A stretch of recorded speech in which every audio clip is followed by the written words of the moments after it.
नमस्कार साथियों। तो अभी के इस वीडियो में हम वर्कशीट 7 जिसमें हम परिमेय संख्या की पहचान देखेंगे। तो चलिए बिना किसी देरी के शुरू करते हैं।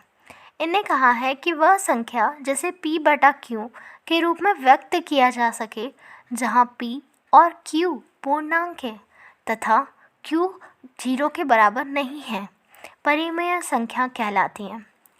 इनका कहना है कि p और q पूर्णांक होने चाहिए। पूर्णांक यानी कोई अंक होना चाहिए, 1, 2, 3, -1, -2 कोई अंक होना चाहिए। और p भले ही कुछ भी हो, नीचे अगर q 0 हो गया तो इनने कहा है कि 0 नहीं होना चाहिए तो परिमेय होगा। तो आपके प्रश्न आ सकता है मन में कि अगर 0 हुआ तो क्या होगा। तो अगर किसी भी संख्या के बटे में नीचे 0 होता है तो उसका अर्थ होता है अनंत, मतलब उस गिनती को अपन बता नहीं सकते, इतनी है, या फिर हम जानते ही नहीं ऐसा। तो इनफाइनाइट अनंत होती है ना जो, वो संख्या को हम परिमेय संख्या नहीं कहते। इसीलिए इनने q को 0 के बराबर बताने से इनकार कर दिया है। तो अब आपको समझ आ गया जैसे कि ये जो संख्या है ये सारी परिमेय है। ठीक है। अगला बोला है परिमेय संख्याएं ऋणात्मक, धनात्मक और शून्य भी होती हैं। जैसे ये देखिए, मैंने कहा था ना p और q कुछ भी हो सकता है, तो ये -7/8, 4/-6 से कुछ भी। अब परिमेय संख्या का न्यूनतम या निम्नतम रूप, जैसे हम ये जब काटते हैं ना तो ये जो अंत में जो अंक आता है इसे बोलते हैं सबसे कम अंक जो आ रहा है इसका वो। जैसे 4 को हम लिख सकते हैं 2 × 2 और 6 को लिख सकते हैं 2 × 3। तो 2 से 2 कट गया तो 2/3 बचा, तो यही इसका होगा न्यूनतम या निम्नतम रूप। ऐसे ही हम इसे बोलते हुए बोल सकते हैं कि 2/3 4/6 का न्यूनतम रूप है। ऐसे ही हमने यहाँ पे 10/15 दिया है जिसे हमने लिखा है, 10 को हम लिख सकते हैं 2 × 5 और 15 को लिख सकते हैं हम 3 × 5। तो यहाँ 5 और 5 समान अंक थे तो हमने इन्हें काट दिया तो बचा क्या 2/3।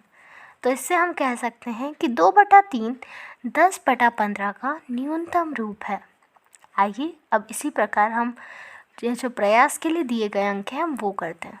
पहले हमने लिखा 12/20, तो हमने 12 को लिखा, फिर 20 को लिखा और फिर जो समान चीज़ें थी उन्हें काट दिया और जो बचा उसे हमने बोल दिया न्यूनतम रूप। अब 24/4, मैं सीधे ऐसे अंक लिखूँगी तो आप सोचेंगे कि यार हम कैसे करेंगे, हमें तो यार सीधे पहाड़े पसंद नहीं है, कैसे निकालेंगे। तो आइए इसका एक उपाय भी है। पहले हमें क्या करना है, 24 लिखा, अब इसे काटना शुरू करें सबसे कम अंक से।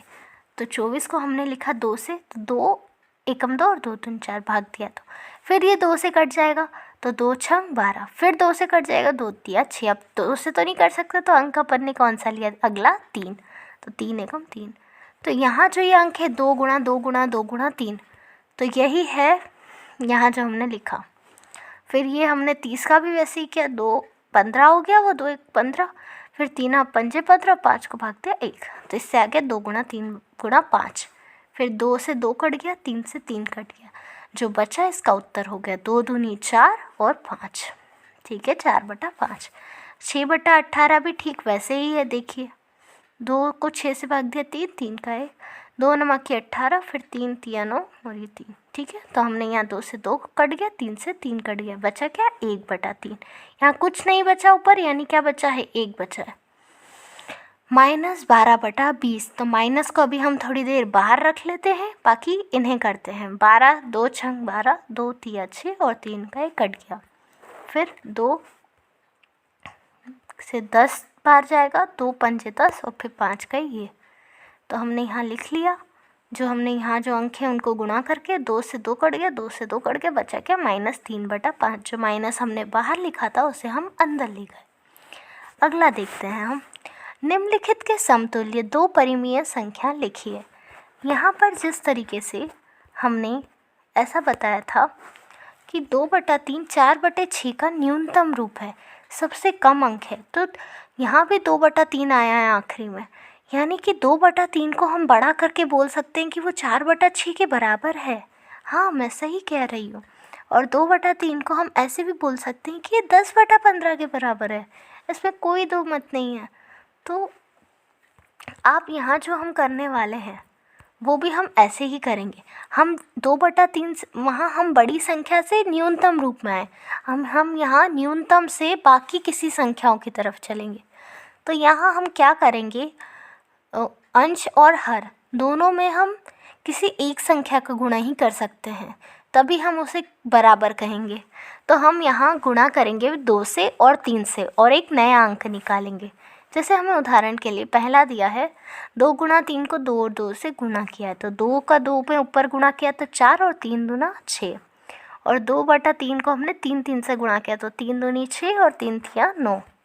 फिर ठीक वैसे ही हमने यहाँ 2 से गुणा किया तो 2 एकम 2 और 2 दूनी 4। यहाँ भी देखिए वैसे ही किया है, माइनस साइन का 2 दूनी 4 और 5 दूनी 10, और 6 का 2 से हुआ तो -12 गुणा और नीचे हो गया 20। और यहाँ भी हमने फिर क्या किया, 3 से गुणा किया है, तो 3 एकम 3 और 3 दूनी 6, 3 दूनी 6 और 5 तिया 15, 6 तिया 18 और 10 तिया 30।